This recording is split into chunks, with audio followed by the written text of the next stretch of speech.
इस लेक्चर में हम SFDR, DRDO, रामजेट, IGMDP के बारे में पढ़ेंगे। SFDR का मतलब है solid fuel ducted ramjet technology. DRDO का मतलब है डिफेंस रिसर्च डेवलपमेंट ऑर्गेनाइजेशन, आपको पता ही होगा। रामजेट पढ़ेंगे, ये टेक्नोलॉजी क्या है।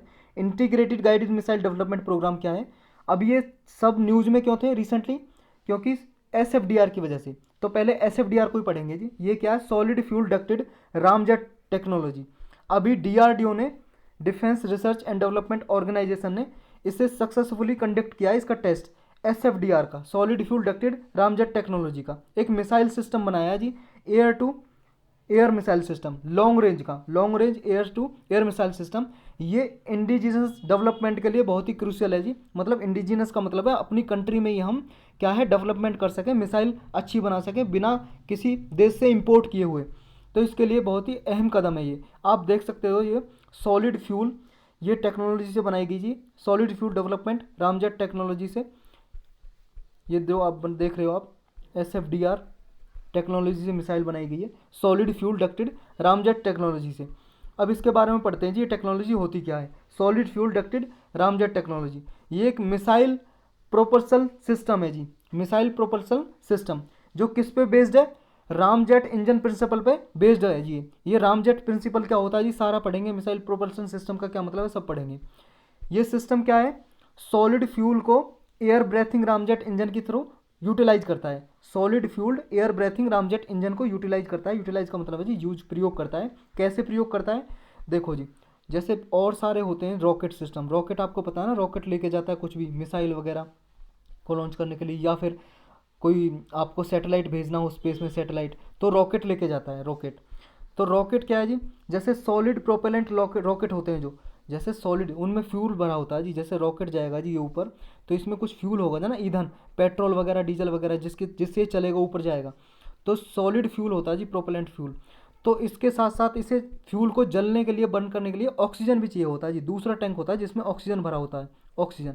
क्योंकि जब ऑक्सीजन मिलेगा तभी तो आँच लगती है ना, ये आग लगती है, फ्यूल जलता है तभी। तो ऑक्सीजन लेके जाता है अपने साथ, तो इसे टैंक रखना पड़ता है जी ऑक्सीजन का भी। लेकिन जो ये रामजेट टेक्नोलॉजी है, ये ऑक्सीजन के लिए कोई टैंक नहीं रखता, ये ऑक्सीजन यूज करता है जी एटमॉस्फेयर से।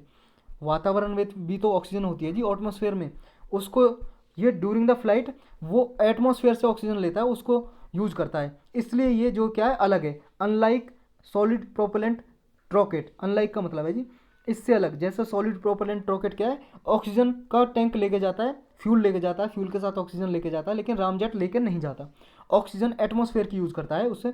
तो इस तरह से क्या है, इसका जो वेट है लाइट होता है, कम वेट होता है, कैन कैरी मोर फ्यूल। देखो जी, अगर रॉकेट को मान लो ऑक्सीजन भी लेके जाना पड़े और आपका फ्यूल भी लेके जाना पड़े, पेट्रोल, तो क्या जो इसका मास है, वजन है जो इसका, ज़्यादा हो जाएगा भार इसमें। लेकिन अगर ऑक्सीजन का टैंक नहीं लेके जाएगा तो कम हो जाएगा ना वजन इसका। तो ये लॉन्ग रेंज तक जा सकता है, इसकी जो रेंज है काफ़ी दूर तक ये उड़ सकता है। तो DRDO ने ये टेक्नोलॉजी फर्स्ट 2017 में डेवलप की जी। उसके बाद ये सक्सेसफुली कंडक्ट की गई है, इसका टेस्ट किया जी, सक्सेसफुली टेस्ट किया इसका 2018 में और 2019 में। अब इसके सिग्निफिकेंस क्या है जी, इंपॉर्टेंस क्या है, इसके महत्व क्या है। एक तो यही है जी, क्योंकि ये फ्यूल, इसमें क्या है, ऑक्सीजन नहीं लेके जाना पड़ता, सिर्फ फ्यूल लेके जाना पड़ता है, ऑक्सीजन ये एटमॉस्फेयर से यूज़ कर लेता है। तो इस तरह से क्या है, indigenously long range air to air missile बनाई जा सकती है इसकी वजह से। इंडिजिनसली अपने घर पे ही, मतलब अपनी कंट्री में ही डेवलप की जा सकती है लॉन्ग रेंज। क्योंकि लॉन्ग रेंज इसलिए क्योंकि फ्यूल में इसे ऑक्सीजन लेके नहीं जाना पड़ता, और इसका लाइट वेट होता है। आपको पता है जिसका कम वजन होता है वो ज़्यादा दूर तक चीज़ जा सकती है ना, तो ज़्यादा लॉन्ग रेंज तक हम मिसाइल बना सकते हैं इसकी वजह से। जो एट प्रेजेंट है जो कंट्रीज़ में ये टेक्नोलॉजी, कुछ ही वर्ल्ड में कुछ ही कंट्रीज़ के पास ये टेक्नोलॉजी है, उसमें एक इंडिया भी है। तो आप समझ सकते हो इंडिया की प्रेस्टीज पूरे वर्ल्ड वाइड कितनी इंक्रीज होगी। जो air to air missile system है, जो SFDR टेक्नोलॉजी को यूज करता है, तो ये कैन अचीव लॉन्गर रेंज, क्योंकि इसे ऑक्सीडाइजर नहीं ले जाना पड़ता। तो ये ऑक्सीजन है जो एटमॉस्फेयर से यूज़ करता है, तो लॉन्ग रेंज के लिए मिसाइल सिस्टम डेवलप कर सकता है इसकी वजह से। ये जो SFDR टेक्नोलॉजी मिसाइल बेस्ड है जी, जो मिसाइल बनाई जाती है इस टेक्नोलॉजी पे, solid fuel ducted ramjet technology पे। ये जो SFDR है जी, ये टेक्नोलॉजी का नाम है, इस टेक्नोलॉजी से मिसाइल डेवलप की जाती है। इस टेक्नोलॉजी से air to air missile develop की है अभी, जिसे हम पढ़ रहे हैं लॉन्ग रेंज की। तो ये सुपरसोनिक स्पीड अचीव कर सकती है इस टेक्नोलॉजी से। सुपरसोनिक है जी, जिसकी स्पीड साउंड की स्पीड से ज़्यादा होती है, जिसकी गति साउंड की गति से, आवाज़ की गति, जो ध्वनि की गति है जी, उससे ज़्यादा होती है साउंड की स्पीड से, उसे बोलते हैं सुपरसोनिक स्पीड, सुपरसोनिक साउंड की स्पीड से। साउंड की स्पीड कितनी होती है जी, लगभग अराउंड कितनी होती है, 343.2 मीटर पर सेकेंड। मतलब 1 सेकंड में इतने मीटर तक ये चल सकती है साउंड। जैसे आप आवाज़ निकालोगे 1 सेकंड में 343 मीटर से ज़्यादा आपकी आवाज़ पहुंच जाएगी। तो इसकी जो स्पीड है जी, ये मिसाइल बनाई है SFDR टेक्नोलॉजी से, सुपरसोनिक स्पीड पे काम करती हैं।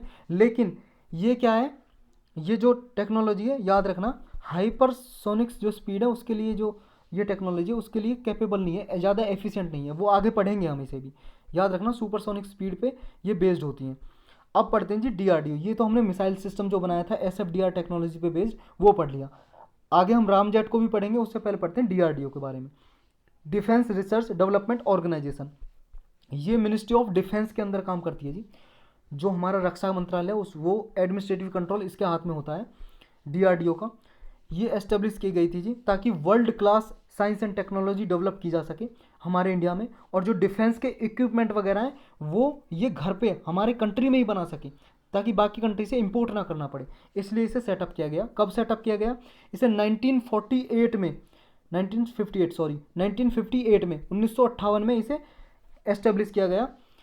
इससे पहले 3 ऑर्गेनाइजेशन काम करती थी जी। एक इंडियन आर्मी की थी, टेक्निकल डेवलपमेंट एस्टेब्लिशमेंट TDE। एक थी जी directorate of technology development and production DTDP। और एक थी जी डिफेंस साइंस ऑर्गेनाइजेशन DSO। इन तीनों ऑर्गेनाइजेशन को मिला के DRDO को बना दिया गया कि भाई साहब अब ये सारे काम DRDO देखेगी। आप अलग अलग ऑर्गेनाइजेशन को इसमें मर्ज कर दिया गया। अब DRDO के नाम से 1958 में बना दी गई एक ऑर्गेनाइजेशन। इस और DRDO ने क्या है, एक प्रोग्राम चलाया किसके नाम से, integrated guided missile development programme. इसके थ्रू मिसाइल डेवलप की गई जी। अब ये क्या है, इसने बहुत सारी मिसाइल भी अभी कंडक्ट की, टेस्ट किया। रिसेंट जो टेस्ट किए इसने DRDO ने कौन कौन से किए वो देख लेते हैं एक बार। ये हेलिना एंड ध्रुवास्त्र, ये हमने पढ़ा था जी अपने स्पेशल लेक्चर में। ये anti tank guided missile system है जो अभी DRDO ने टेस्ट किया। एक स्मार्ट एंटी एयरफील्ड वीपन, ये भी इसने डेवलप किया। एक आर्मी वेरिएंट MRSAM, ये क्या जी, medium range surface to air missile system. एक लैंड अटैक वर्जन किया जी ब्रह्मोस का, ब्रह्मोस मिसाइल का लैंड अटैक वर्जन टेस्ट किया। ब्रह्मोस क्या जी, इंडिया और रसिया का ये कॉम्बाइंड सिस्टम है जी, मिसाइल सिस्टम। रसिया से इंपोर्ट किया जी ये इंडिया ने। एक क्या जी QRSAM सिस्टम, ये क्या जी, quick range quick reaction surface to air missile system, ये DRDO ने टेस्ट किया। Enhanced version of Pinaka MK1 missile system, इसका एनहेंस्ड वर्जन किया जी, एडवांस वर्जन पिनाका सिस्टम का, मिसाइल सिस्टम का। नाग मिसाइल डेवलप की जी, ये anti tank guided missile system है जी नाग। अब पढ़ते हैं जी रामजेट के बारे में। रामजेट टेक्नोलॉजी होती क्या है, रामजेट का मतलब है जी, it is a form of air breathing jet engine. ये एक इंजन होता है जी, इंजन मतलब कौन सा, air breathing system. Air breathing क्यों, क्योंकि जब ये रॉकेट में यूज होती है रामजेट, तो ये ऑक्सीजन लेके नहीं जाती, जैसा हमने पढ़ा है। ऑक्सीजन कहाँ से लेती है, एटमॉस्फेयर से। और कैसे यूज करती है ये, use the vehicle's forward motion to compress the incoming air for combustion without a rotating compressor. देखो जी, जब क्या है, ऑक्सीजन यहाँ से लेके जाते हैं, जब फ्यूल भी लेके जाते हैं, डीजल रॉकेट फ्यूल भी होता है जी एक टैंक में, एक में ऑक्सीजन होता है, तो रोटेटिंग कंप्रेसर होता है इसमें रॉकेट में। रोटेटिंग का मतलब है जी घूमता हुआ कंप्रेसर। कंप्रेसर क्या होता है जी, कंप्रेस करता है जी, जो एयर को कंप्रेस करता है, मतलब दबाना। कंप्रेस का मतलब दबाना। जैसे ये एयर है जी, एयर है जी यहाँ पे, इसको कंप्रेस करेगा, दबाएगा, मतलब इसका जो वॉल्यूम कम हो जाए ताकि ज़्यादा एयर लेके जा सके। तो इसमें कोई रोटेटिंग कंप्रेसर नहीं होता। बाकी में क्या है, रोटेट करता रहता है कंप्रेसर, तो वो एयर को कंप्रेस करता है, हवा को। लेकिन जब ये क्या है, व्हीकल उड़ता है, ये रॉकेट उड़ता है, तो व्हीकल की फॉरवर्ड मोशन होती है जो, जैसे ये व्हीकल है जी, इसे देखो आप, ये फॉरवर्ड मोशन है, ये क्या है, रॉकेट उड़ रहा है, रामजेट टेक्नोलॉजी यूज हो रही है। तो इसमें क्या है, जो एयर यहाँ से आएगी ना, जैसे ये जा रहा है रॉकेट, यहाँ से एयर है जी बहुत ज़्यादा, जैसे आप कभी बाइक पे चलोगे, मोटरसाइकिल पे एयर लगती है ना, हवा लगती है बहुत तेज़, उसी तरह से क्या है, जब रॉकेट चलेगा हवा आएगी इधर से, तो हवा जो एयर आएगी एटमॉस्फेयर से एयर को लेगा ये, और यहाँ पे इसे कंप्रेस कर देगा। देखो यहाँ पे ये बहुत ही कम स्पेस दे दिया ना, ये एयर जो आ रही है वॉल्यूम, एयर वॉल्यूम आ रही है जी, जो यहाँ पे देखते हैं, थोड़ा मिटा देते हैं इसे, जो एयर आ रही है जी, ये देखो यहाँ से एयर आ रही है, तो ये क्या है, कंप्रेस, बहुत छोटा साइज हो गया ना, कंप्रेस कर दिया इसे, छोटा कर दिया इसका वॉल्यूम। तो ये कंप्रेस करके यहाँ पे फ्यूल है, ये फ्यूल है जी इंजेक्शन, यहाँ पे इसे फ्यूल को जलने के लिए ऑक्सीजन चाहिए ना, यहाँ से एयर से ऑक्सीजन मिल जाएगा, तो ये फ्लेम हो जाएगा, जल जाएगा।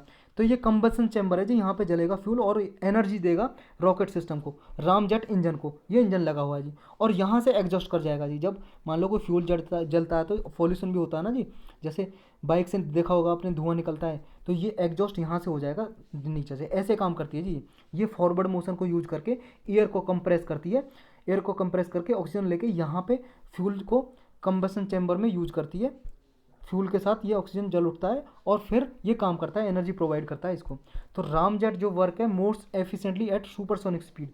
ये क्या है, रामजेट जो टेक्नोलॉजी इंजन है, ये सुपरसोनिक स्पीड पे तो एफिशिएंटली काम करता है, मोस्ट एफिशिएंटली मतलब अच्छे तरीके से, लेकिन not efficient at hypersonic speed. ये हमने पहले जाना था कि जो हाइपरसोनिक स्पीड होती है वो सुपरसोनिक स्पीड से ज़्यादा होती है। सुपरसोनिक स्पीड के बारे में हमने जान दिया, मतलब पहले ही पढ़ लिया सुपरसोनिक स्पीड के बारे में।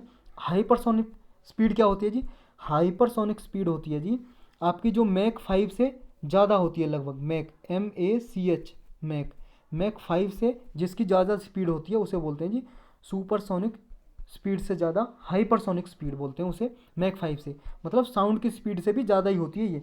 साउंड की स्पीड से ज़्यादा होती है सुपरसोनिक, सुपरसोनिक स्पीड से भी ज़्यादा होती है हाइपरसोनिक स्पीड। तो ये रामजेट इस पे वर्क नहीं करता हाइपरसोनिक पे, ये सिर्फ सुपरसोनिक के लिए मोस्ट एफिशिएंट है but not efficient at hypersonic speed पे। अब ये पढ़ते हैं जी integrated guided missile development programme क्या है।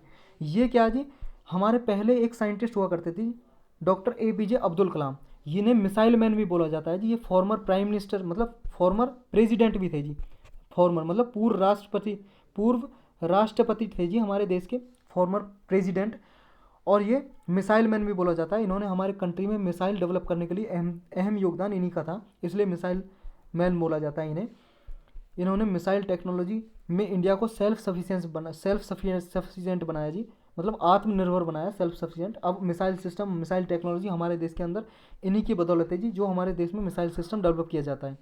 तो इन्होंने हमारे देश में 5 मिसाइल सिस्टम डेवलप करने के लिए प्रोग्राम बनाए जी। इसके अंतर्गत जो integrated guided missile development programme है, इसके अंतर्गत 5 मिसाइल सिस्टम डेवलप किए गए, और इस प्रोग्राम को गवर्नमेंट ने अप्रूवल दिया जी 1983 में, 26 जुलाई 1983 में अप्रूवल दे दिया। और इसके अंतर्गत मिसाइल सिस्टम डेवलप किए गए, लगभग 5 मेजर तरीके के मिसाइल सिस्टम डेवलप किए गए जी।